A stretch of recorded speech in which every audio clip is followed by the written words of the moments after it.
సమాచారం కోసం 95 న్యూస్ ఇప్పుడు యాప్ లో మీ ముందుకు వచ్చింది. వెంటనే డౌన్లోడ్ చేసుకుని న్యూస్ అప్డేట్ తెలుసుకోండి.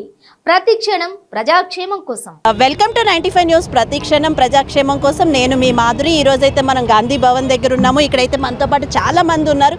వీళ్ళందరూ లోపలికి వచ్చి ఏదో చెప్పుకోవాలి అని అనుకుంటున్నారు, కానీ చాలా మంది పోలీసులు ఉన్నారు. ఈరోజు వారిని అయితే లోపలికి రానివ్వకుండా ఇక్కడే ముట్టడించారు. సో మనమైతే ఇక్కడికి వచ్చేసాము. వారిని డైరెక్ట్గా అడిగి తెలుసుకుందాం అసలు వాళ్ళు దేనికోసం వచ్చారు. ముందుగా అయితే లేడీస్ ఫస్ట్. చెప్పండి మేడం, దేనికోసం వచ్చారు మీరు ఇక్కడ? జీవో నెంబర్ 46 వల్ల నష్టపోయిన అభ్యర్థులం అండి మేము. ఓకే. కానిస్టేబుల్ ఎగ్జామ్స్ రాసి 120 ఏబో దాటిన వాళ్ళంతా వీళ్ళు. ఏంటంటే జరిగిన ప్రాబ్లం, ఈ హైదరాబాద్లో 50కి 60కి జాబ్స్ ఇచ్చారు. జీవో నెంబర్ 46 అని కొత్త రూల్ తీసుకొచ్చారు. ఇంతకుముందు లేదు. 2018-16లో మాది నల్గొండ డిస్టిక్. మా హస్బెండ్కి 122 వచ్చాయి, 127 మాది కట్ ఆఫ్.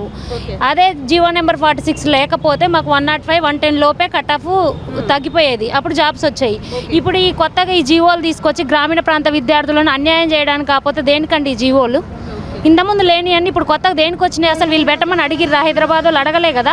వాళ్ళు సృష్టించుకొని వాళ్ళు వీళ్ళకి ఫేవర్ చేయాలో తెలియదు, మాకు ఎవరికి ఫేవర్ చేస్తారో తెలియట్లేదు. జాబ్ వచ్చిన వాళ్ళు అసలు ఉంటుందో లేదో అని వాళ్ళు భయపడుతున్నారు. రాని వాళ్ళం అసలు మాది ఏమవుతుందో అని మేము భయపడుతున్నాం. మరి జీవో 46 లేకపోతే ఖచ్చితంగా మీకు జాబ్లు వచ్చేవి అంటారు? 100%, 1% కూడా డౌట్ లేదు. అదే మినిమం క్వాలిఫై కాని వాళ్ళకి జాబ్ ఇస్తే వాళ్ళు అసలు రేపు డ్యూటీ సక్రమంగా చేస్తారా?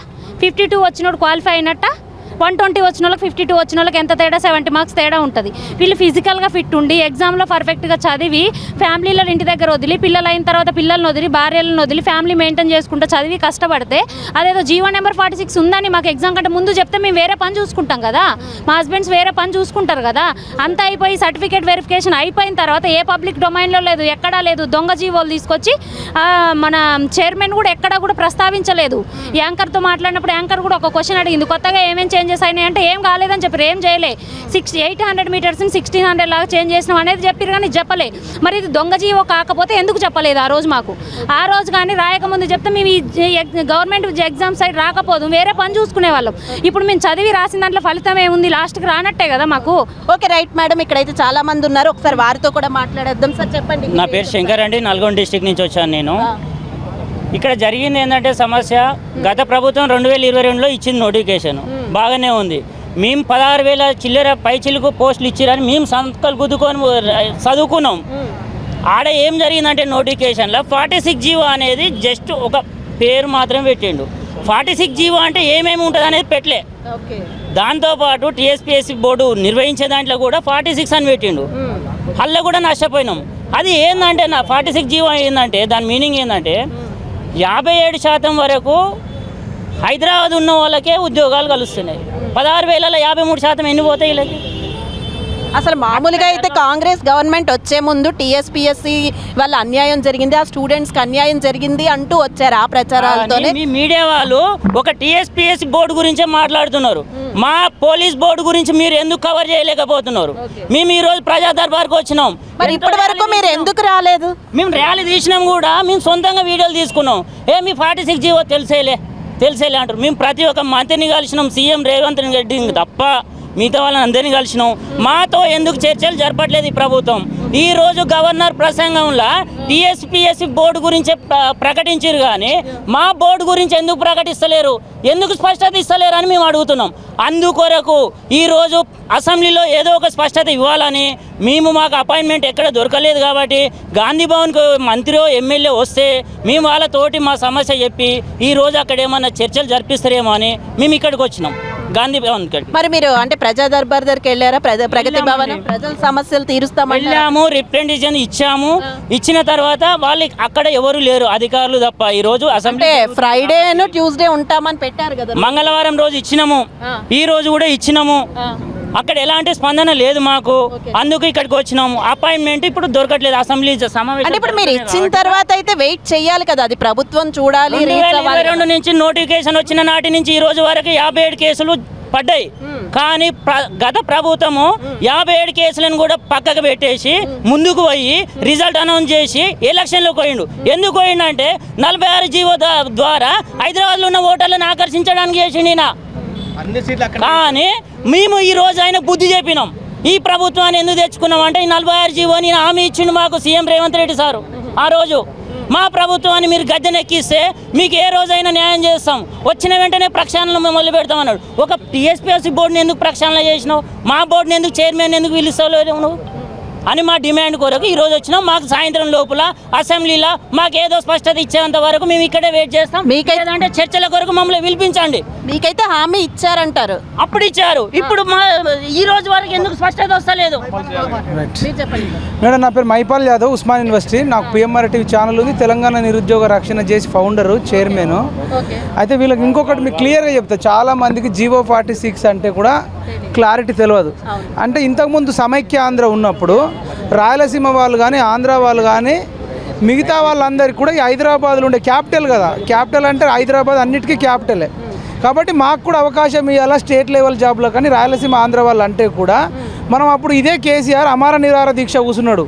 ఇది హైదరాబాదు ఈ తెలంగాణకు సంబంధించింది, తెలంగాణ రాష్ట్రంలో ఉన్న అన్ని జిల్లాలకు వర్తిస్తుంది, కానీ రాయలసీమ ఆంధ్ర వాళ్ళకు వద్దు అని చెప్పి ఆయన దీక్ష కూర్చుంది. దానికోసం తెలంగాణ ఏర్పాటు కోసం కాదు.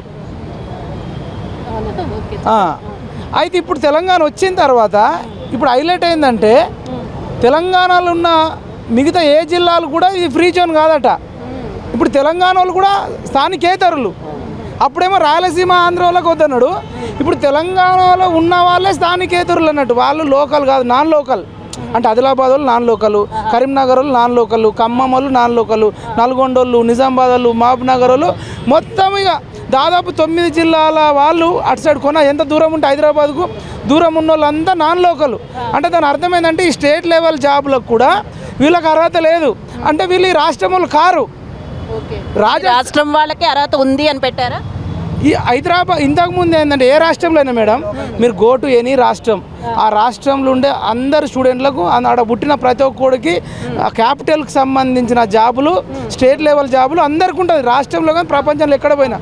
కానీ ఈ ఒక్క తెలంగాణ రాష్ట్రంలో తెచ్చుకున్న తర్వాత మిగతా ఏ జిల్లాలకు సంబంధం లేదు. హైదరాబాద్ పరిసర ప్రాంతం, ఫర్ ఎగ్జాంపుల్ మేడ్చల్ కావచ్చు, అమంగల్ కావచ్చు, ఈ హైదరాబాద్ సరౌండింగ్ సంగారెడ్డి కావచ్చు, ఇక్కడ ఉన్న వాళ్లకు మాత్రమే 53%, లేదంటే టోటల్గా స్టేట్ లెవెల్ జాబులకు వీళ్ళే ఎలిజిబుల్, వీళ్ళే లోకల్, నాన్ లోకల్ అన్నారు. ఇక్కడ హైలైట్ ఏంటంటే తెలంగాణ వాళ్ళే కాదు ఇక్కడ లోకలు, ఆంధ్ర వాళ్ళు లోకలే, రాయలసీమ వాళ్ళు లోకలే. అంటే వాళ్ళు ఇక్కడ 1 నుంచి 7వ తరగతి బోనఫైడ్ తెచ్చుకుంటే చాలు వాడు లోకల్. ఈవెన్ బీహార్ వాడు లోకలే, రాజస్థాన్ వాడు లోకలే, మధ్యప్రదేశ్ వాళ్ళు లోకలే, ఢిల్లీ వాడు, ఛత్తీస్గఢ్లో ఉన్నోడు, నార్త్ ఇండియాలో ఉన్నోళ్ళు కూడా ఇక్కడ వచ్చి 7వ తరగతి దాకా సర్టిఫికేట్ తెచ్చుకుంటే వాళ్ళు లోకలు. ఇదే నల్గొండ అయినా, ఖమ్మం అయినా, వరంగల్ అయినా, నాగర్ కర్నూల్ అయినా నాన్ లోకల్. సొంత రాష్ట్రంలో నాన్ లోకల్ అయినాం. ఇది ఇప్పుడు పోలీస్ అభ్యర్థులతో ఆగదు, రేపు టీచర్ జాబ్లలో ఇట్లనే అంటాడు, గ్రూప్ 1లో ఇట్లనే అంటాడు, గ్రూప్ 2లో ఇట్లనే అంటాడు. అంటే ఈ తెలంగాణ తెచ్చుకున్నందుకు మా చెంపలు మేము లాగేసుకుంటున్నాం. మీరు ఆ ప్రభుత్వాన్ని అప్పుడు ఉన్నప్పుడు అధికారంలో మరి అడిగారా ఇవన్నీ? గల్లాబట్టి అడిగినాము, ఊరూరా తిరిగి తమ్ముళ్ళు తిరిగి అందరు ముట్టడిచ్చిర్రు, జైల్లోకి పోయిర్రు, కేసులు అయినాయి. లాస్ట్కి వస్తే ఈ దుర్మార్గుడు ఇంటలేడు అని చెప్పేసి గ్రామాన ఊరూరా తిరిగి అవ్వల కాళ్ళు మొక్కి వీళ్ళ జాబ్ లేకుండా చేసినోడికే జాబ్ లేకుండా చేసిండు. స్టడీ చైర్లతో పెట్టుకుంటే సీఎం చైర్నే మార్చేసిన ఘనత వీళ్ళది. మాకు ఇంకొక డిమాండ్ ఏంటంటే హైదరాబాద్ మీద అందరికీ ఫ్రీ జోన్ హక్కు కల్పించాలి. ఏ నోటిఫికేషన్ ఇచ్చిన ఈ ప్రభుత్వం తీసుకోవాల్సిన నిర్ణయం కొత్తది ఏంటంటే ఫ్రీ జోన్ కల్పించాలి. దాంతోపాటు మాకు ఈ కానిస్టేబుల్ ఇన్ని రోజులు లేట్ అయినందుకు వీటిని ఏదో స్పష్టత ఇచ్చి దీని తర్వాత వెంటనే పోలీస్ నోటిఫికేషన్ భారీ ఎత్తున ఉండాలి. మెగా డిఎస్సి ఎట్లయితే ప్రకటించినో దాంతోపాటు మెగా పోలీస్ నోటిఫికేషన్ కూడా ప్రకటించాలని మేము తెలియజేస్తున్నాం. అయితే కాంగ్రెస్ పార్టీ ఏంటంటే మేడం మాకు ఓటేయండి, 2 నెలలు మా కోసం తిరగండి, 5 ఏళ్ళు మీకోసం పనిచేస్తాం, మీ సమస్యలన్నీ పరిష్కరిస్తాం, చర్చలు జరుపుతామన్నారు. ఇప్పుడు వారం 10 రోజులు అవుతుంది. సరే ఫోన్లలో పాజిటివ్గానే స్పందిస్తున్నప్పటికీ కూడా ఇప్పటిదాకా వీళ్ళతో చర్చలు జరపలే. ఈవెన్ జాబులు వచ్చిన వాళ్ళు టెన్షన్ అవుతారు, వీళ్ళు జాబులు పోయిన వాళ్ళు టెన్షన్ అవుతారు. ఆ తమ్ముల తప్పు కాదు, ఈ తమ్ముల తప్పు కాదు, ఈ తప్పు చేసింది కేసీఆర్. ఇప్పుడు బాత్రూంలో జారిపడి యశోదలో పడి ఇప్పుడు బంజారా హిల్స్లోకి పోతున్నాడు.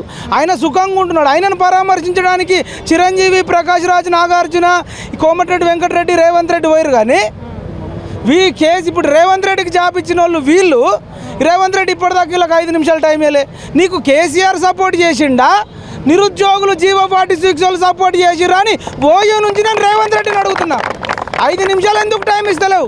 లక్షల మంది నిరుద్యోగులు నీకోసం గంటలు రోజుల తరబడి పనిచేస్తే నీ ఓటమికి కారణమైన పరామర్శించినావు.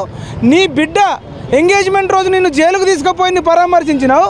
నువ్వు సీఎం కావడానికి పని చేసిన నిరుద్యోగులతో ఎందుకు చర్చలు జరపట్లేదు?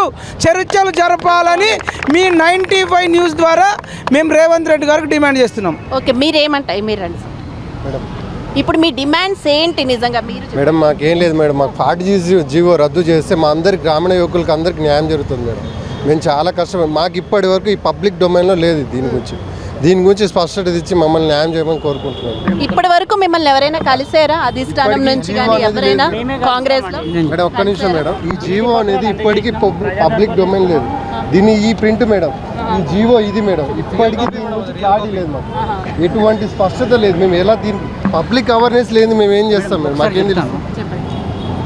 స్కూల్లో చదివే పిల్లల కాడ నుంచి నిరుద్యోగుల వరకు మేడం, స్కూల్లో చదివే పిల్లల కాడ నుంచి నిరుద్యోగుల వరకు అందరూ ఈ జియో 46 ఏంది అని తెలుసుకోవాలి మేడం. ఫస్ట్ కొంతమందికి క్లారిటీ లేదు. ఈ జియో 46 ఏంటంటే అసలు నోటిఫికేషన్ అనేది డిస్ట్రిక్ట్ క్యాడర్ వైజ్గా జోనల్ క్యాడర్స్గా విభజిస్తారు మేడం. పోస్టులని డిస్ట్రిక్ట్ క్యాడర్ వైజ్గా జోనల్ క్యాడర్స్గా విభజిస్తారు. అలా విభజించడం ద్వారా ఏం జరుగుతుందంటే ఎక్కువ పాపులేషన్ ఉన్న డిస్ట్రిక్ట్కి ఎక్కువ పోస్టులు వెళ్ళిపోతాయి. ఒక్కటే ఇది మా పోలీస్ నోటిఫికేషన్ ఒక్కటే కాదు మేడం, 9 డిపార్ట్మెంట్లు. ఆ 9 డిపార్ట్మెంట్లో దాదాపు 123 కేటగిరీస్ పోస్టులు ఉన్నాయి మేడం. ఆ 123 కేటగిరీ పోస్టులు అన్నీ పాపులేషన్ వైజ్గా డిస్ట్రిబ్యూట్ అయిపోతాయి. సో అలా డిస్ట్రిబ్యూట్ కావడం ఏం జరుగుతుందంటే పాపులేషన్ ఉన్న ఎక్కువ వరకే జాబ్లు ఎక్కువ వెళ్ళిపోతాయి. సో ఇప్పుడు కొన్ని డిస్ట్రిక్ట్స్ ఉంటాయి మేడం, ఇప్పుడు ఇది ములుగు ఒకటి ఉంది, వనపర్తి ఉంది, జోగులాంబ గద్వాల్ ఉంది, వికారాబాద్ ఉంది, ఇట్లాంటి తక్కువ పాపులేషన్ ఉంటాయి మేడం. అక్కడ చాలా మినిమల్ పోస్టులు వెళ్ళిపోతాయి. ఆ మినిమల్ పోస్టులలో రిజర్వేషన్ ఉంటాయి మేడం. ఎస్సీలకి, ఎస్టీలకి, బీసీలకి రిజర్వేషన్ తీస్తే పోస్టులు మిగిలిన మేడం 0 పోస్టులు ఉంటాయి వాళ్ళకి. ఇంక వాళ్ళు రాసుకోవద్దు, వాళ్ళ చేతులు ఎత్తేసుకోవాలి. ఇంకా నోటిఫికేషన్ రాగానే ఏవైతే వీళ్ళు ప్రకటించారో 9 డిపార్ట్మెంట్ నోటిఫికేషన్స్ ఇవి రాగానే వాళ్ళందరి చేతులు ఎత్తేసుకోవాలి. ఇంకా మనకి ఎలాగో రాదు. ఇప్పుడు ఇది మెరిట్ మీద ఉన్న వాళ్ళకి న్యాయం జరుగుతుందండి? మెరిట్ స్టూడెంట్ జరగదు. పాపులేషన్ వైజే హైదరాబాద్కి ఇప్పుడు 9 డిపార్ట్మెంట్లలో 50% అబౌవ్ నోటిఫికేషన్లు అన్నీ హైదరాబాద్కి వెళ్ళిపోతాయి మేడం. ఇదిగో హోమ్ డిపార్ట్మెంట్లో మాది ఐటీ కానిస్టేబుల్ ఒకటి, తెలంగాణ స్టేట్ బెటాలియన్, ఇది ఫైనాన్స్ డిపార్ట్మెంట్లో ఎక్కువ శాతం వెళ్ళిపోతాయి. మళ్ళీ రెవెన్యూ డిపార్ట్మెంట్లో వెళ్ళిపోతాయి. మళ్ళీ ఇదిగో హైదరాబాద్లో జిహెచ్ఎంసీ, ఈ జిహెచ్ఎంసీ ఓన్లీ 4 డిస్ట్రిక్ట్లు రాసుకోవాలి మేడం. ఈ జిహెచ్ఎంసీ ఒకటి, Hyderabad metro water supply service ఇది బోర్డు, సీవరేజ్ బోర్డు ఒకటి. ఈ రెండు కూడా కేవలం హైదరాబాద్ రంగారెడ్డికి 61% వెళ్ళిపోతాయి మేడం. మీరు యాక్చువల్గా జియో 46 నుంచి చాలా కాలం నుంచి పోరాడుతున్నారు కదా. ఒకసారి నేను 95 న్యూస్లోనే మాట్లాడాను ఈ అంశంపై. అదే మేడం, ఇప్పుడు హైదరాబాద్ మెట్రోపాలిటన్ డెవలప్మెంట్ ఇదొక నోటిఫికేషను, జిహెచ్ఎంసీ ఒక notification, water supply sewerage board ఇదొక నోటిఫికేషను. ఈ 3 నోటిఫికేషన్లకి హైదరాబాద్ రంగారెడ్డి నుంచి 61% వెళ్ళిపోతాయి మేడం. వీటికి 4 డిస్ట్రిక్ట్లు రాసుకోవాలి. మిగతా 28, 29 డిస్ట్రిక్ట్లు రాసుకోకూడదు. వాళ్ళు 4 డిస్ట్రిక్ట్లో క్వాలిఫై. సో ఈ జియో నెంబర్ 46 మొత్తం హైదరాబాద్ రంగారెడ్డికే ఫేవర్ మేడం. మాలాంటి మారుమూల ప్రాంతం ప్రజలందరికీ ఇంకా వాళ్ళు అసలు రాసుకోకూడదు. ఇంకా వాళ్ళకి నోటిఫికేషన్స్ లేవు, రిజర్వేషన్స్ తీస్తే ఇంకా వాళ్ళకి 0 పోస్టులు మిగిలిపోతాయి. ఈ రిజర్వేషన్స్ తర్వాత మెరిట్ స్టూడెంట్స్కి అయితే బాగా అన్యాయం జరుగుతుంది ఇందులో. ఇది జియో లాస్ట్ సెషన్లో శ్రీధర్ బాబు బట్టి విక్రమార్క కూడా మాట్లాడారు మేడం, జియో క్యాన్సిల్ చేయమని. ఇక వీడియో కూడా ఉంది. ఇది మా స్వార్థం కోసం ఒక్కరే మేము పోరాడుతున్నాం మేడం. దాదాపు 9 నోటిఫికేషన్స్ ఉన్నాయి, ఇంకా మొత్తం 9. సో అవి మొత్తం దీనిపైన పాపులేషన్ మీదనే డివైడ్ చేస్తారు మేడం. అలాగే ఇప్పుడు మా డిస్ట్రిక్ట్లోకి ఇప్పుడు కొన్ని చెప్పాక మేము దాకా ఆ డిస్ట్రిక్ట్లో పోస్టులు పోయి ఇంకా రిజర్వేషన్. యాక్చువల్గా కాంగ్రెస్ గవర్నమెంట్ అయితే అధికారంలోకి వచ్చింది ఎక్కువగా నిరుద్యోగులకి న్యాయం చేస్తాను అనే అంశం పైనే. చెప్పారు మేడం వీళ్ళు లాస్ట్ సెషన్ లో మేడం, బటన్ లాస్ట్ సెషన్ లో బట్టి విక్రమార్క గారు, శ్రీధర్ బాబు గారు మాట్లాడారు మేడం. జియో 46 గురించి మాట్లాడారు మేడం. మీరు జియో క్యాన్సిల్ చేయండి అని చెప్పి మాట్లాడారు. ఇప్పుడు చూడండి మేడం, దీన్ని అధికారంలోకి రాగానే అన్ని చేస్తాం, మీరు మమ్మల్ని గెలిపియాలి, జాబులు ఇవ్వండి, తర్వాత మీ జాబులు ఇస్తామన్నారు. మా జాబులు, మాకు ఎమ్మెల్యే జాబు, మంత్రి జాబు, ముఖ్యమంత్రి జాబు బట్టి గారు మాట్లాడుతారు మేడం. ఈ వీడియో ఆ సౌండ్ లేకుండా మాకు వీడియో ఇస్తే మేము ఏం చేయాలి? లాస్ట్ అసెంబ్లీ సెషన్ లో బట్టి విక్రమార్క కూడా మాట్లాడారు. మేము మమ్మల్ని గెలిపియండి, మేము జియో 46 క్యాన్సిల్ చేస్తామని చెప్పారు. ఇప్పుడు దాని గురించి ఎవరు మాట్లాడట్లేదు మేడం. అందుకే మా బాధ. ఇప్పుడు అందుకే మేము రోడ్ల మీదకి వచ్చి ధర్నాలు చేయవలసి వస్తుంది. వాళ్ళు క్యాన్సిల్ చేసి మేము ఇదంతా బాధ పడకుంటాం కదా మేడం. అందుకే ఇప్పుడైనా సరే మాతో చర్చలు జరిపి జియో 46 క్యాన్సిల్ చేస్తారని మేము డిమాండ్ చేస్తున్నాం madam. Okay madam, thank you. G O 46ని కనుక మేము కోల్పోతాం మేడం. మేము ప్రభుత్వాల మీద మా నిరుద్యోగులందరూ నమ్మకం కోల్పోతాం మేడం. అది. ఇప్పుడైతే మొత్తం కొత్త పార్టీ వచ్చితే మార్పు వస్తుంది అనుకున్నా సరే మీకు మార్పు కనిపిస్తేనే నమ్ముతారు మళ్ళీ. మేము గెలిపించాం కాబట్టి మాకు న్యాయం జరగమని కోరుతున్నాం మేడం. కానీ మీరు ప్రజా దర్బార్లో ఎప్పుడు ఇచ్చారు? ట్యూస్డే ఇచ్చారా? ఈ రోజు ఇచ్చి ఆ నుంచి వెళ్ళి ఇక్కడ వచ్చి ఆల్రెడీ మేము సీతక్కతో ఫోన్ కాల్లో లైవ్లో తీసుకున్నా. ఏమన్నారు సీతక్క గారు మేము వాళ్ళది పరిష్కరిస్తాము, మేము మాట్లాడతాం, సీఎం గారు దృష్టికి తీసుకెళ్తామన్నారు. Balmoor Venkat NSU state president కూడా వాళ్ళ డిమాండ్ న్యాయమైందే, వాళ్ళందరికీ న్యాయం జరిపించాల్సిందే. మండే కేసు ఉంది, ఆ కేసులో వాళ్ళకి పాజిటివ్ వచ్చేస్తే ట్రైనింగ్ స్టార్ట్ అయిపోతుంది, మెడికల్ స్టార్ట్ అవుతుంది, అన్ని స్టార్ట్ అవుతాయి. అదే వాళ్ళకు కూడా న్యాయం జరగాలి, వీళ్ళకు న్యాయం జరగాలి మేడం. పాపం మా రిజల్ట్ వచ్చి జాబులు కొట్టిన పిల్లలది తప్పు కాదు, వీళ్ళ తప్పు కాదు. ఇప్పుడు యాక్చువల్గా అయితే సోమవారం రిజల్ట్ ఉంది కాబట్టి తొందర పడుతున్నారు, లేదంటే ప్రజా దర్బార్లో ఇచ్చారు, వెయిట్ చేద్దరు. మేడం ఇక్కడ ఏం లేదు, జీవో నెంబర్ 46 మెన్షన్ చేసిన దాని ప్రకారం మేము ఏమనట్లేదు, మాకు పబ్లిక్ డొమైన్లో పెట్టకపోయినా పర్లేదు. జీవో నెంబర్ 46లో మీరు ఏమన్నారు, CD1 CD2 అని చెప్పారు. అదే విధంగా రిజల్ట్ ఇవ్వండి. మళ్ళీ యూనిట్లు అని చెప్పేసి డిస్ట్రిక్ట్ వైజ్ కట్ ఆఫ్లు పెట్టకండి. ఒకవేళ మీరు నిజంగానే రిజల్ట్ ఇచ్చేశారు, ఇప్పుడు మా చేతిలో ఏం లేదంటున్నారు కదా, దానికి కూడా మా దగ్గర సొల్యూషన్ ఉంది. వచ్చిన వాళ్ళకి ఇప్పుడు మళ్ళీ రిజల్ట్ ఇచ్చి ఎవరైతే క్వాలిఫై అయ్యారో, ఎవరైతే ఎక్కువ మార్కులు వచ్చి మెరిట్ వచ్చిందో వాళ్ళకి జాబ్ ఇవ్వండి. మిగిలి ఒకవేళ ఆల్రెడీ జాబులు పైన అనుకోండి, వచ్చిన వాళ్ళకి సూపర్ న్యూమరీ పోస్టులు ఉన్నాయి, 980 పోస్టులు ఉన్నాయి సూపర్ న్యూమరీ పోస్టులు. ఆ సూపర్ న్యూమరీ పోస్టుల కింద అవి ఇచ్చేయండి, మిగిలిపోయిన పోస్టులు అవి ఇచ్చేయండి వాళ్ళకి. మాకు మాత్రానికి మా మెరిట్ ఉన్న వాళ్ళకి మా జాబులు మాకు ఇచ్చేయండి. మిగిలిపోయిన ఆల్రెడీ జాబ్ వచ్చిన వాళ్ళని మేము ఏమనట్లేదు బ్రదర్, జాబులు వచ్చిన వాళ్ళకి అన్యాయం జరగద్దు, మా అట్లని చెప్పేసి మెరిట్ కొట్టిన వాళ్ళకి అన్యాయం జరగద్దు. మీ లోకాలిటీని మేము ఏమనట్లేదు, జస్ట్ మీకు ఆల్రెడీ రిజల్ట్ ఇచ్చారు, మీ జాబ్ వచ్చేసిందని ఇంట్లో హోప్ ఉంది కాబట్టి మీ జాబ్ని కూడా వాళ్ళు కవర్ చేయమని చెప్తున్నాం. ఆల్రెడీ 1000 పోస్టులు మిగిలిపోయినాయి, మీ హైదరాబాద్ మొత్తం కలిపినా కూడా 500 మంది కూడా వస్తలేరు. దానికి మీరు ఎందుకు అయ్యా ఫైట్ చేయటం? మేము సస్తానం ఇక్కడ 120, 130 మార్కులు కొట్టుకొని మేము ఇక్కడ ఉండాలనా చెప్పండి? నిద్ర నీళ్ళు లేకుండా నెలల తరబడి ఇక్కడ తిరుగుతున్నాం, దండం పెడుతున్నాం, ప్లీజ్ మాకు న్యాయం చేయండి. సీఎం గారు మిమ్మల్ని గెలిపించుకున్నాం బట్టి అన్న, మీరు అందరూ మాకు న్యాయం చేయాలన్న, మీరు న్యాయం చేస్తారని నమ్ముతున్నాం. ఎట్లయినా మమ్మల్ని కాపాడన్న, లేకపోతే మాత్రానికి ఈ ఉధృతి ఇక్కడ ఆగదన్న, ఖచ్చితంగా ధర్నాలు తిరుగుతాం. మేడం, ఈ గ్రామీణ విద్యార్థులకు న్యాయం జరగాలంటే ఈ CD1 CD2 అయితే ఏది ఉందో అందులో దానివల్ల కొన్ని హైదరాబాద్లో కొన్ని పోస్టులు బ్యాక్లాగ్ పోస్టులు 800 నుంచి ఒక 1000 పోస్టుల దాకా బ్యాక్లాగ్ పోస్టులు పడ్డాయి మేడం. ఆ పోస్టులో కొన్ని సూపర్ మెమరీ పోస్టులు క్రియేట్ చేసి ఒక 1500 మెంబర్స్ 2000 మెంబర్స్ ఉంటారు వీళ్ళు స్టూడెంట్స్, 1500 నుంచి 2000 పోస్టుల వరకు క్రియేట్ చేసి కొంచెం CD1 CD2 ప్రకారం కటప్ చేసి ఇచ్చేస్తే మాకు అందరికీ న్యాయం జరుగుతుంది మేడం. ఈ విధంగా న్యాయం చేయాలని మేము జీవో నెంబర్ 46 బాధ్యతను కోరుకుంటున్నాం మేడం. ఇదంతా